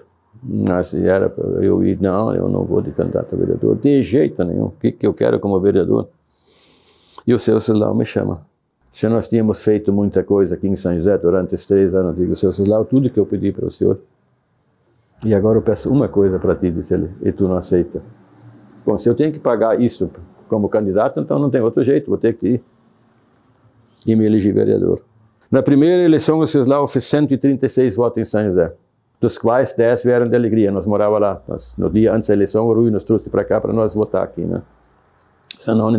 E o Salim fez 444. Tal era a diferença do partido Ceslau para o outro partido aqui, né? E aí eu me elegi vereador. Bom, aí, no segundo mandato do Ceslau, a mesma coisa. Aí eu indiquei o seu Edmundo Lemães, que o professor José Mário Miller, para o Ceslau pegar o Edmundo para secretário de obras e o José Mário Miller para secretário, e o Ceslau fez isso. José Mário ficou, o seu Edmundo renunciou ao cargo em setembro e o Ceslau me chamou para assumir a secretaria de obras. E de novo me prendeu dessa forma. Lá fui eu, 82, aquela eleição. 6 anos, tudo a mesma coisa. E eu, como vereador, eu ganhava o mesmo salário como secretário de obras, lá atendendo minha propriedade com 100 criadeiras. Eu era o maior criador de suíno do município de 13 de Maio. Ali em Espírito Santo tinha granja. Eu, com tudo, as minhas contas pagas, sempre tinha dívida, eu tinha conseguido pagar tudo, não estava devendo nada para ninguém, tinha meu carro de passeio, minha caminhoneta para entregar leitão e transportar alguma coisa. E o Cislau me fez, tu vai ter que vir para 13 de Maio. E aí fizeram uma reunião, uma tarde, com toda a turma, me chamaram, fui para lá. E lá, não sei, o seu Horácio não conseguiu se expressar direito, e o Cislau levantou e foi para casa. Se é assim, então vocês assumem a prefeitura. Ou aqueles que eu escolhi vão comigo, ou eu também não vou mais. Correram detrás do seu Cislau, trouxeram de volta, e aí eu tive que assumir a Secretaria de Obras e largar todos os meus bens em Espírito Santo para atender a Secretaria de Obras, botar outra gente lá para cuidar, para ficar 24 horas, para receber a mesma coisa como vereador, e como vereador mais ou menos 8 horas por mês, duas sessões por mês, 8 até a meia-noite por ali. Tive que abandonar tudo. Consequentemente, não tinha terminado esse mandato, tive que vender aquilo lá, porque não deu mais para aguentar. Pionada e tudo. Eu só me dedicava às obras e ficou tudo assim, tive que vender tudo, para não perder tudo. Essa foi a história na política. Vemos aí a questão de São José, né? Aí começa aqui, no município, né? Eu acho que seria interessante a gente comentar sobre o movimento emancipacionista que ocorreu nos anos 60 das vilas São José, Alegria, em Acorá, e até finalmente sair a emancipação em 92. Bom, eu era muito novo ainda muito pouca coisa a gente sabe, compreende sobre isso, né? Mas eu sei que tinha uma comissão trabalhando nisso, mas houve esse problema com o Espírito Santo, que fazia parte do processo de São José, como também o de Alegria. E isso tudo foi se espichando, e o tempo foi passando, e nisso veio a questão do golpe, né, a derrubada do Jango. Eu sei que o seu Amândio, quando a comissão da emancipação estava em Porto Alegre, solicitaram a presença do seu Amândio Jan em Porto Alegre para dividir o distrito Espírito Santo pelo meio. Deixar metade para a Alegria, metade para São José. O seu Amândio desceu de ônibus a Porto Alegre, mas aí o Espírito Santo não aceitou isso. E nisso veio a coisa toda, e o ato institucional, e nós ficamos sem. Tão somente porque tinha problema, tinha litígio de divisa, né? Esse que foi o grande problema disso. E aí então veio a ditadura, passou 20 anos, depois então a Alegria se antecipou, e requereram isso em 88. Eu morava em Espírito Santo, na granja, naquela época. Encontrei o pessoal lá, o seu Jorge Alemães, o Hélio Johan, que estavam fazendo um mapa do município de Alegria para a emancipação. E conversei com eles, e aí eu fiz um levantamento no distrito de Espírito Santo. Visitei 100 famílias. 62 famílias me disseram que queriam Alegria. Bom, então vamos aguardar agora, deixa a Alegria se emancipar, nós vamos esperar nosso tempo. Foi depois, em 82, que veio as 92, que então a Alegria se emancipou em 88, nós em 92, 4 anos depois. Mas aí procurou se evitar isso. Aí o Espírito Santo já pertencia à Alegria e nós fizemos o nosso... Aí então foi feita aquela comissão da emancipação, sob a presidência do seu Alceu Inácio Fernandes, e o vice-presidente era o seu Valdir Inácio Kercher, né? E se movimentou tudo isso. E teve um auxílio aí do seu Arno Carrart, que eu acho que era um advogado lá da Colônia Velha, lá que conhecia bem, veio aí visitar o pessoal, e ele nos orientou sobre isso aí também. Ele já tinha participado de uma emancipação naquela região, estava com prática. Ele nos auxiliou no trabalho da emancipação, né? E houve um pequeno problema com a Piatoró, tivemos que tirar isso do nosso projeto também, né? Aí no fundo da Barinha Baixa também, mas isso foi tudo solucionado e veio o plebiscito e São José, o Sim ganhou e conseguimos se emancipar. Eu queria que o senhor comentasse ainda sobre o primeiro mandato, a primeira eleição. Bom, aí a campanha do sim e do não, né? Então se movimentou, se fez uma campanha, se visitou todo mundo, fazendo a campanha do sim, e o sim foi o grande vitorioso. Depois do plebiscito, nós devolvemos a Piatoroc. Isso foi feito um acerto, porque eles estavam entrando com mandato de segurança para derrubar o plebiscito, né? E se eles entram com mandato de segurança, nós não emancipamos em 92. Mas a sorte nossa, o advogado que eles procuraram naquele dia em 13 de maio não estava em casa e pegaram um amigo nosso. E ele pegou a questão. Não para nós prejudicar, mas sim para nós dialogar e resolver. Aí nós resolvemos, fomos de atrás do pessoal da Piatto Rocchi, conseguimos no diálogo, em duas reuniões com eles lá, juntamente com o presidente e vice-presidente da comissão, e fizemos um acerto. Eles votam não, e depois do plebiscito nós tiramos eles do mapa oficial do diretório do novo município. Lá o não ganhou, 78% deu não na Piatto Rocchi, e depois do plebiscito nós devolvemos para Boa Vista Puricá. A Barinha também já tinha sido tirado, e aí então o Mato Queimado também tivemos dificuldade, que havia problema aí com o Mato Queimado, havia gente em 13 de maio que não estavam de acordo, que não queriam entregar o Mato Queimado para nós, e nós precisávamos do Mato Queimado. Sem o Mato Queimado nós não tínhamos condições, que tem uma lei que regulamentava isso, 1.800 eleitores e não sei o que lá mais. E nós ganhamos, o Sim ganhou no Mato Queimado com 1 voto. Né? Bom, feito isso, e agora? E agora? Agora nós temos que se organizar, fizemos uma campanha bonita, o pessoal se uniu, foi um trabalho maravilhoso, o pessoal acreditou na proposta da comissão, e a grande maioria queria um município novo e tal, e conseguimos isso, e agora então como vamos organizar? Bom, aí veio o grande momento da... Quem é que tinha aqui em São José experiência em administração pública municipal? Muito poucas pessoas, né? Eu tinha conseguido, com os 3 anos na subprefeitura, com os 5 mandatos de vereador, mais 2 mandatos de secretário de obras em 13 de maio, eu aprendi muito. E eu sempre coloco isso, feliz de quem pôde trabalhar com pessoas como o seu Ceslavo Savisk, seu Ervino Edvino Mendes, seu Henrique Becker Filho, e outras lideranças importantes que tinha no município, não tem como citar todos, né? Seu Edson Franco de Azambuja foi uma vez vice do seu Ceslavo também. Feliz de quem pôde trabalhar com esse tipo de pessoas. Que o seu Ceslavo, ele era um orientador para organizar tudo isso e orientar a gente sempre da melhor forma possível, para não criar atrito, nenhum problema. Então, tudo isso nos deu uma visão sobre a administração pública. Se o senhor participa, por exemplo, a subprefeitura como subprefeito, como vereador na situação, vereador na oposição, que tudo isso é importante para você conviver com tudo isso, que não é, estando na situação é uma coisa, estando na situação é outra. E na Secretaria de Obras, município grande, São José, Alegria ainda pertencia a 13 de maio. Então, isso nos deu uma experiência importante.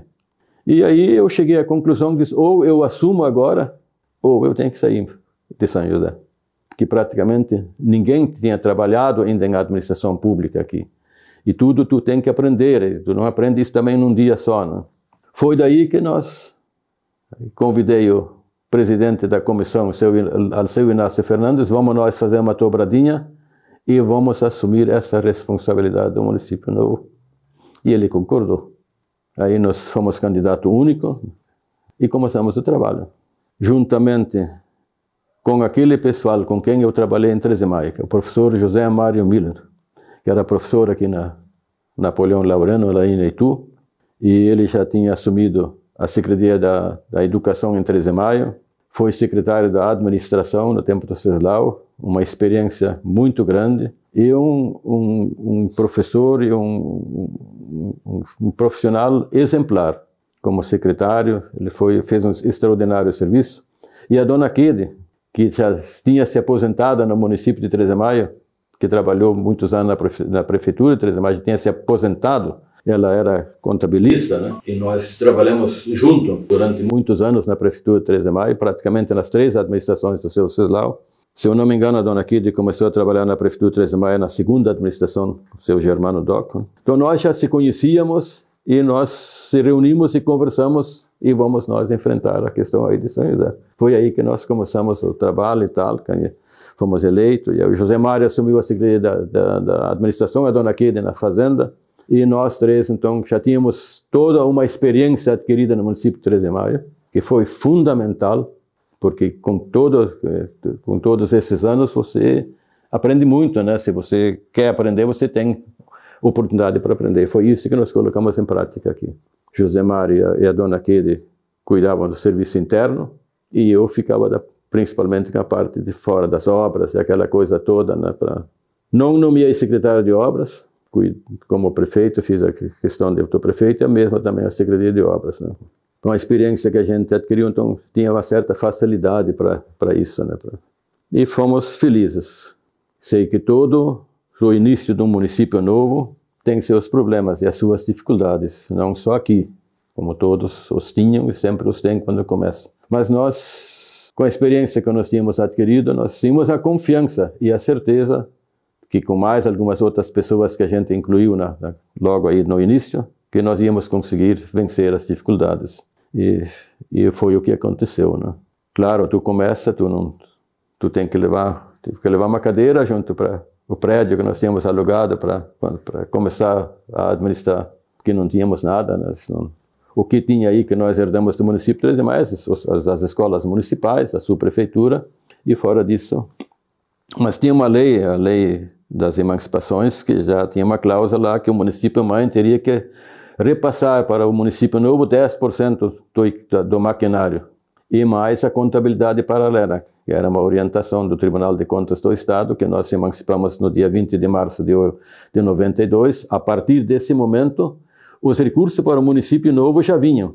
Mas como não tinha sido instalado ainda, tem que primeiro fazer a eleição e instalar o município, isso vinha para o município mãe, com a orientação de que o município mãe teria que fazer uma contabilidade paralela, onde esses recursos eram contabilizados separadamente do município, né? Isso acho que não ocorreu, né? Então, tudo aquilo que acontecia no município novo, com as professoras, no ensino, nas máquinas da Prefeitura de 13 de Maio, equipamento da maquinária para fazer as estradas, recuperação de pontes e pontilhões, quando houve esses danos, né, e tal. Então, podia ter sido usado esse recurso, né? Eu sei que isso, acho que houve um pequeno descuido no município de 13 de Maio, mas no final do ano, o Tribunal de Contas do Estado exigiu aquela contabilidade paralela. Vamos ver agora. Foi uma dificuldade que nós tivemos. Mas eu sei que o deputado Rospide Neto, que era fui vereador com ele também, em 13 de Maio, nós fomos colegas, ele já tem sido deputado, tudo isso. Nos primeiros 15 dias do novo município, ele ficou em 13 de Maio, para tratar, junto com o prefeito de 13 de Maio, a questão da transferência dessas máquinas, se possível fosse fazer aí, né? Sei que no dia 15 de janeiro colocamos as máquinas de frente ao parque de máquinas da Prefeitura de 13 de Maio, no dia 16 trazer para cá. O que nós recebemos lá? Uma patrola que conhecia o maquinário da Prefeitura de 13 de Maio, recebemos uma patrola em boas condições, uma patrola que não tinha muitos anos de serviço, conseguimos uma máquina dessas, conseguimos um caminhão já de meio uso, um caçamba, né? Conseguimos mais um trator de 4 Caterpillar, que tivemos que levar para a Uruguaiana, na oficina da Caterpillar para reformar, que estava parado há 2 anos, porque tinha que receber uma reforma. Mais um carregador Michigan, que também estava parado 2 ou 3 anos já sem ser usado, porque tinha que receber uma reforma para trabalhar. Esse levamos a Porto Alegre para reformar. Mais um Corcel antigo, né? Conseguimos um ônibus. E sei que o ônibus era número 5, tudo isso colocado de frente ao parque de máquinas da prefeitura, para no dia 16 nós recolher para cá. No dia seguinte, quando chegamos lá, o número do ônibus não era mais o 5, era o número 8. Mas passou por isso. Digo, agora já temos máquina, já temos alguma coisa, nós vamos trabalhar. E a contabilidade paralela, então houve o problema que os recursos, aquilo, então fui tratar com o prefeito 13 de Maio e ele me disse naquela época que ele não ia fazer esse acerto comigo, que por isso eu não precisava mais ir à prefeitura. E eu disse para ele, olha, esse é um direito que nós temos e eu vou cumprir com a minha obrigação como novo prefeito eleito de 13 de Maio. E eu vou buscar, nem que é na justiça, para conseguir os direitos que são nossos.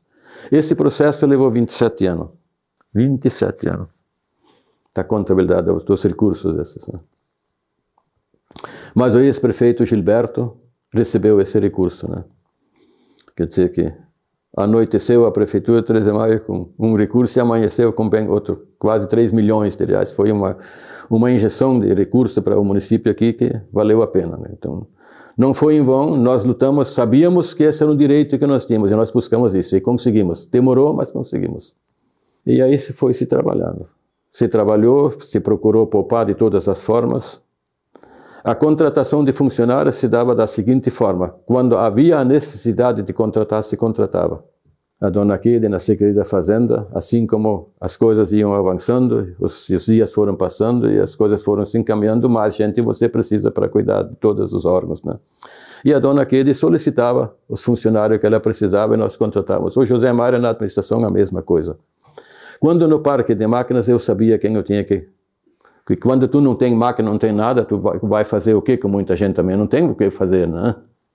Então, assim como as máquinas vinham chegando, nós começamos a contratar o pessoal. Se procurou tão somente aquilo que era estritamente necessário. A ordem era poupar para poder dar as melhores condições para a administração municipal. Todo esse pessoal que nós contratamos por aqui, ninguém tinha experiência em prefeitura, todos tiveram que aprender. Dentro da prefeitura, isso era o papel do José Mário e da dona Quede, organizaram e a gente ajudava naquilo que era possível. E na Secretaria de Obras, eu sabia perfeitamente de que forma organizar isso, né? Bom, terminou a primeira administração. Nesse primeiro mandato, nós conseguimos adquirir 2 esteiras novos. Um pelo Fundec, o conselho era através do Banco do Brasil, conseguiu-se pelo Fundec um trator de esteira, e um segundo trator de esteira nós compramos através de um consórcio. 18 prestações, 18 meses para pagar com prestações fixas. Compramos 2 retroescavadeiras na primeira administração. Uma também pagamos com recurso próprio, outra também foi feito um consórcio, 18 meses, prestações fixas. Compramos 2 Mercedes caçamba nova, também na primeira administração. Reformamos o trator que recebemos o carregador da Prefeitura de 13 de Maio, o trator Caterpillar de 4, reformamos isso, e o carregador trabalhou 18 anos aqui, fazendo o serviço do carregador, todo o serviço. Tal foi a reforma que foi feita, né? Conseguimos comprar 6 viaturas menores, né? 2 Kombi para fazer transporte escolar, e compramos mais uns carros pequenos, carro para o gabinete, para poder fazer as viagens. Compramos um ônibus, recebemos um ônibus usado 13 de maio, compramos um ônibus também na primeira administração. Então nós já tínhamos uma estrutura excelente para fazer o que nós tínhamos que fazer na Secretaria de Obras. Aí veio aquela questão aí de enterrar as pedras, porque as nossas lavouras aí dos agricultores aí não tinha como largar o maquinário. Primeiro tinha que tratar um jeito de enterrar as pedras, e começamos daí com as 2 retroescavadeiras, os 2 tratores, e fomos indo, alargando as estradas e trabalhando nessa questão desse serviço todo que era necessário. Além disso, nós compramos uma área na primeira administração, 2 áreas para a indústria. Nós fomos, aliás, o primeiro município da região, naquela época, que na primeira administração conseguiram comprar áreas para as indústrias se instalar. Nós tínhamos umas pequenas indústrias aqui e outros com interesse de começar. Nós colocamos 2 áreas à disposição para quem precisava, então foi adquirido 2 áreas. Uma de 1 hectare e uma outra de 3 hectares, né? Além disso, compramos a área ali, se eu não me engano, 12 hectares, onde construímos o parque de máquinas, a casa do agricultor. Nessa casa do agricultor colocamos também, além da Secretaria da Agricultura, também colocamos lá a Emater e a Câmara de Vereadores. Tudo funcionou naquela casa, por isso chamamos a Casa do Agricultor, né? Na primeira administração foi isso.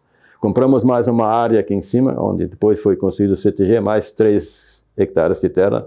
Compramos 6.000 metros quadrados da Praça Municipal. Hoje a metade dessa praça já tinha sido adquirida pelo ex-prefeito, saudosa memória, o seu Ceslao Savisk, aquela vez comprou a metade. E a outra metade, ele disse assim, a outra metade vocês compram quando São José emancipar. E nós fizemos isso. Conseguimos comprar também na primeira administração.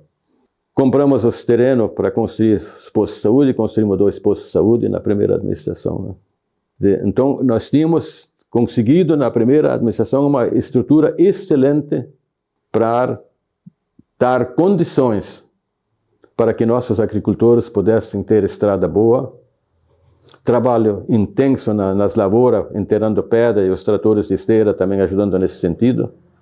Tudo isso nós conseguimos fazer na primeira administração. Compramos mais a metade de uma quadra aí, que era das irmãs franciscanas, que estavam com problema financeiro, e as irmãs colocaram essa essa situação para nós na prefeitura e compramos a metade de uma quadra para eles recuperar as finanças que estavam com dificuldades. Foi na primeira administração que compramos isso também. Né? Também, na primeira administração, conseguimos comprar, através de desapropriação amigável, os terrenos para construir o poliesportivo, né? Que foi construído na segunda administração, mas os terrenos foram adquiridos na primeira administração. Foi assim o começo. Bom, operadores de máquina, tudo tinha aqui, não tinha aqui também. Conseguimos um operador de máquina, seu Flori Kerber, que era um profissional excelente. Ele tinha muita prática para trabalhar com reta escavadeira. Começou e logo ensinou mais alguém, para se precisava mais operador. Contratamos o seu Eugênio Greff, que era um operador de máquina do município de São Martinho, mas ele tinha saído da prefeitura e estava trabalhando como caminhoneiro no município de Horizontina. Nós procuramos ele e ele nos procurou. E contratamos também o seu Eugênio, que começou então a trabalhar na patrola que nós conseguimos de 13 de maio. Aí um operador do município de 13 de maio tirou um mês de férias, veio aí com o seu Eugênio,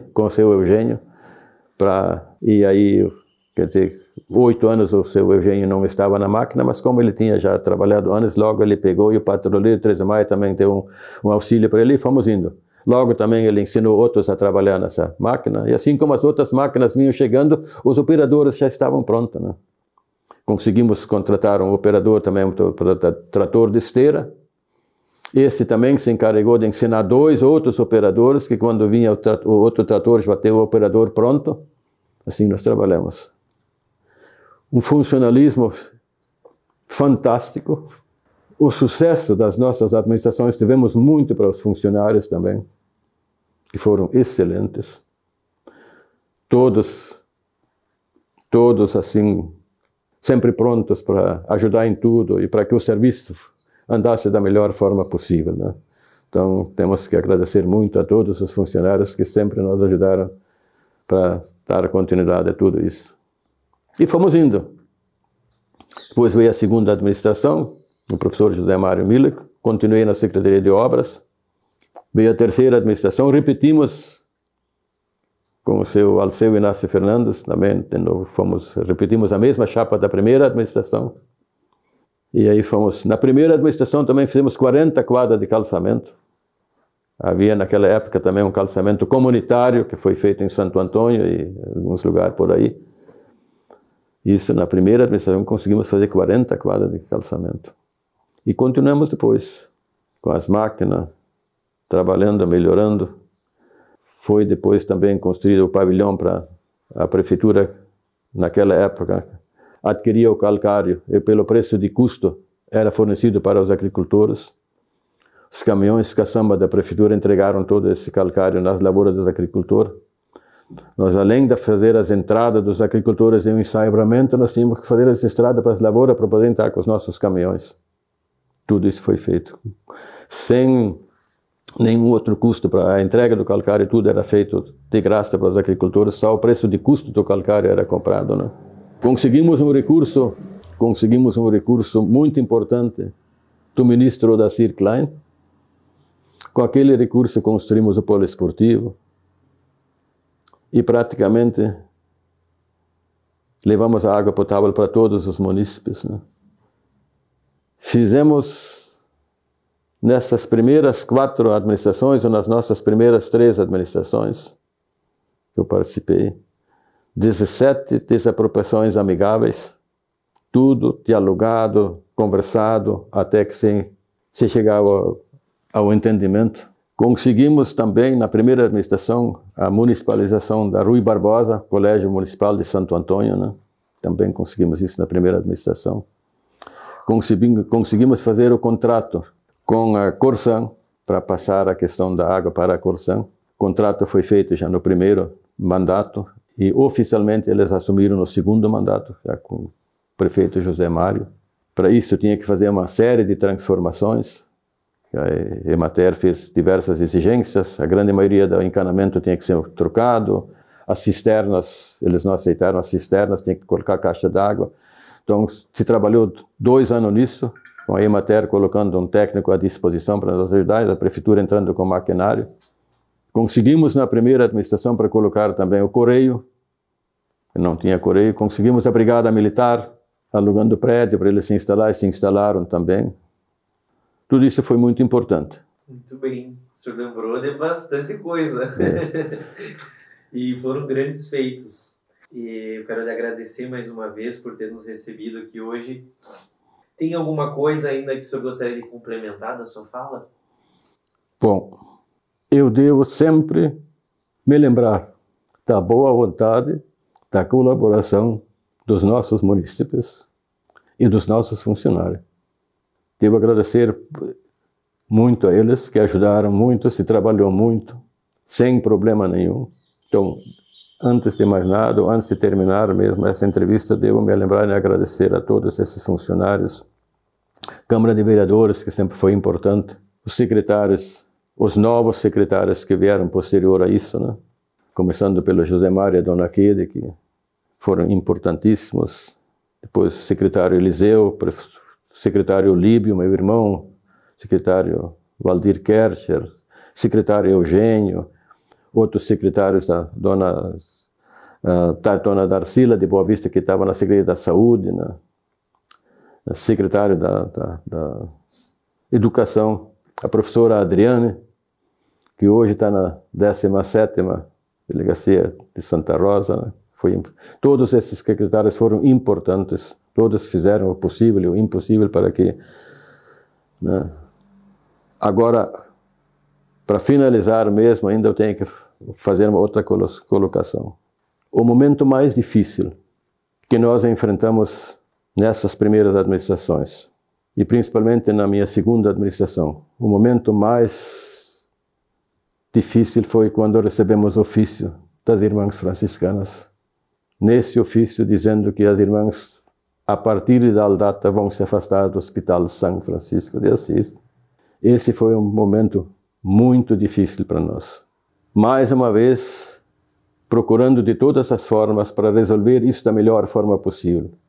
A irmã acertou isso no hospital com os funcionários, veio na prefeitura, nos alcançou um ofício e de noite foi na missa da Igreja Católica e lá ela leu também o ofício, dizendo que as irmãs não têm mais condições para continuar com o hospital aberto por causa da municipalização, chamava-se isso assim, municipalização da saúde, tudo isso, houve muita mudança, e que os recursos financeiros não permitiam mais, e mesmo também material humano, que as irmãs também estavam com poucas irmãs já para trabalhar nessa questão.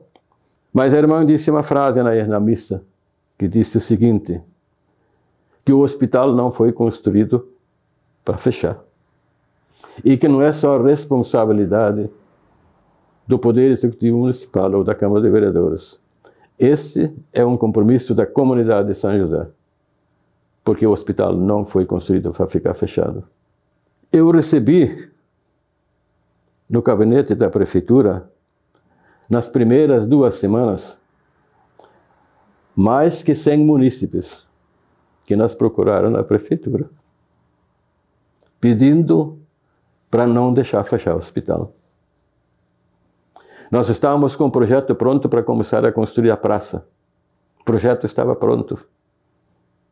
A foto já estava colocada no gabinete da prefeitura da nossa praça, como vai ser e como não vai ser. Chamei o vice-prefeito, seu Alceu, e disse para ele o seguinte, agora, Alceu, nós vamos ter que pegar aquele processo da praça e vamos colocar numa gaveta e vamos virar a chave. Porque na nossa administração, o hospital não vai fechar. Os vereadores, vamos fazer o possível para não fechar o hospital. E nós fomos para a luta. E as dificuldades não eram simples de resolverem, né? Como vamos fazer agora para não fechar, para comprar o hospital, né? Eu sei que eu fui visitar a filha, que morava em Santa Maria. Na quinta-feira santa fomos para lá. E na sexta-feira santa também estivemos lá na encenação. Estava lá em Santa Maria, na encenação, e pensando na encenação de São José do Inhacorá, né? No domingo da Páscoa, pedi o telefone emprestado do meu genro e liguei para a irmã Nair no Hospital São Francisco de Assis. Irmã, eu posso fazer uma proposta para a senhora? A irmã me disse assim, Abílio, tudo que você tem no coração, bota para fora, porque senão nós vamos ficar todos doentes aqui. 2 vezes por semana nós se reunia com o hospital para ver qual é o caminho para nós conseguirmos realizar aquilo que nós estamos pretendendo, comprar o hospital para não fechar. Digo, irmã, eu estou tomando a liberdade hoje de fazer uma proposta. Eu pago isto e isto para o hospital. Das condições das irmãs ficarem mais 2 anos em São José. Para nós, nesses 2 anos, se estruturar para organizar isso para poder funcionar. Porque ninguém também tinha prática em matéria do hospital, aquela coisa toda. A irmã Nair me disse o seguinte, estou ligando a Santa Rosa, vou reservar uma passagem, vou hoje a Santa Rosa. Na quarta nós vamos ter uma reunião em Santa Maria com o conselho dos hospitais ali e tal. E eu vou participar e vou levar a tua proposta. Qual é a minha surpresa? Na quarta de noite, por volta das 10 horas, 10h30 da noite, a irmã Nair me liga de Santa Maria, dizendo, estamos saindo agora da reunião do conselho. E a tua proposta da compra do hospital foi aprovada. Pode preparar o dinheiro. Foi assim, aí conseguimos, esses 2 anos, adquirimos o hospital, pagamos, e depois fizemos toda uma estrutura, uma readequação, colocamos lá dentro daquela organização todas as irmãs, a prefeitura municipal, né, também foi colocado lá, o próprio hospital, quer dizer, então tudo isso se dividiu, se atendeu, então o hospital, a prefeitura, mais ainda a secretaria, aliás, a Secretaria da Saúde, também tudo foi lá para dentro. Posto de saúde foi levado também lá para dentro. Toda aquela estrutura foi montada. Gastamos praticamente na adequação o que nós pagamos para a compra do hospital. Aí faltou só depois comprar ainda a metade da quadra, que nós compramos a metade na primeira administração, onde as irmãs, era a moradia das irmãs, então isso ainda também nós compramos e abrimos ali uma creche, a primeira creche começou a funcionar ali. Então todos os bens praticamente do Hospital São Francisco de Assis nós também adquirimos. Por isso demorou para nós concluirmos a nossa praça. Só chegamos a realizar a obra que era para ter sido iniciada em 2003, 2004, em 2008. Porque nós levamos um bom tempo para organizar toda essa estrutura do hospital. Mas felizmente quando entregamos à prefeitura, entregamos o hospital com alvará de hospital, funcionando. Nesse mesmo ano, conseguimos ainda comprar uma área no Mato Queimado, que o pessoal do Mato Queimado, Postaraíra, 5 Barulho, gostariam também de ter uma quadra de futebol de salão, futebol 7. Demorou para achar uma área adequada para isso. Mas no fim, o seu Elmo Winkelmann colocou uma área de terra à disposição e nós adquirimos essa área. E construímos o estádio municipal e mais uma quadra de futebol 7 em 2008. No meu último ano isso também conseguimos fazer. Conseguimos começar a fazer o asfalto aqui na cidade também. 2002, 2003, uma coisa assim, começamos também a asfaltar as ruas. Conseguimos um recurso do governo do estado. Organizamos a nossa usina própria no Parque de Máquinas. Fui à prefeitura de Nova Candelária, eles tinham alguém lá com prática para trabalhar essa questão, fizemos um contrato com o rapaz lá, ele nos auxiliou. Com o recurso que nós recebemos do governo do estado para fazer X metro quadrado de asfalto, nós, por termos feito, a prefeitura mesmo fazendo esse trabalho, nós fizemos o dobro dos metros quadrados que era nossa obrigação de fazer com esse recurso, como nós fomos para fazer isso com o nosso pessoal, com nossas máquinas, instalando os tanques e tudo. E veio o rapaz de Nova Candelária nos olhar e nós fizemos o dobro do que nós tínhamos obrigação de fazer, por termos feito isso mesmo com o pessoal da prefeitura. Então tudo isso, agradeço a Deus pela saúde que me deu, a todos os munícipes que ajudaram, e ajudaram muito. Os funcionários foram especiais, de um por um. Esse é o agradecimento que eu preciso fazer por tudo aquilo que foi possível fazer no município novo, né? Tenho certeza que teria muitas outras informações ainda para a gente conversar. Mas eu queria finalizar essa entrevista perguntando qual que é o significado de São José do Inhacorá na sua vida. Tive que voltar bem lá no passado, quando meu pai queria que eu fosse estudar e eu não quis. Fiz a admissão ao ginásio, terminamos o primário aqui, fui a 13 de Maio no internato lá fazer a admissão ao ginásio e eu não gostei de ficar no internato lá. Ali na Colônia Livre, aquele céu aberto, e numa dessas, eu lá naquele colégio lá, e só domingo de tarde para sair um pouco. E eu disse para meu pai e para minha mãe, eu não vou estudar. Naquela época era difícil, você tinha que parar no internato, ou dos irmãos La Salista ou Marista, ou dos padres. As gurias tinham que ir nos colégios das irmãs, porque não tinha condições de você estudar, não tinha essa oportunidade, transporte escolar, colégio, tudo, não era como é hoje, né? Hoje é uma facilidade, os alunos embarcam aqui às 6, 6h30 da tardezinha, vão para o colégio, para Santa Rosa, para 13 de Maio, e à meia-noite estão em casa, né? E eu digo, eu não vou parar no internato. Meu pai insistiu para eu ir, e eu disse, pai, eu não quero ir, eu quero ficar aí. E alguém precisa ficar aqui em São José, nem todos podem estudar e sair de São José, alguém precisa ficar aqui. E eu optei em ficar por aqui. Então, o São José, por exemplo, o município de São José, é a vida da gente. Morei um tempo em Alegria, um tempo em 13 de Maio, mas eu sempre representando, durante 20 e poucos anos na Câmara de Vereadores em 13 de Maio, a Secretaria de Obras, e depois no novo município. Então, São José é algo importante na vida da gente, a minha família, que eu criei aqui. A esposa, a Jurema, que me ajudou muito, muito, muito, muito. Visitando, acompanhando tudo.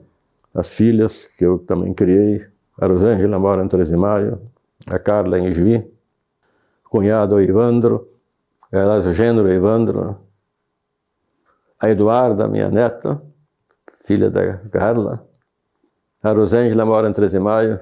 A Manuela também, minha neta.